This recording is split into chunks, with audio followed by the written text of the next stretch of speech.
Мастера останутся без работы, если ты посмотришь, как меняется замок на межкомнатной двери. Первым делом мастер откручивает декоративные фланцы против часовой стрелки.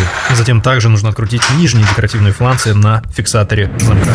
После идет процесс выкручивания саморезов. Чаще всего 3 самореза с одной стороны и 3 с другой. Захочешь сразу снять ручку, и ни хрена не получится, потому что есть секрет. Да, вот он, вот этот шестигранник, его нужно тоже выкрутить. Он чаще всего снизу, но у меня сбоку. Снимаем поворотную ручку. И наконец мастер добрался до крепления замка. Крутим, крутим, работаем отверткой. Теперь смотрите, чтобы достать замок, нужно вставить отвертку в отверстие под квадрат и сдвинуть на себя.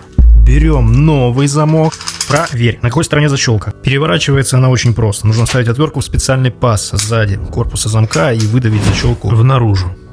А теперь время собирать все в обратной последовательности. Опять крутим, крутим, только наоборот. Фиксируем все красиво и надежно.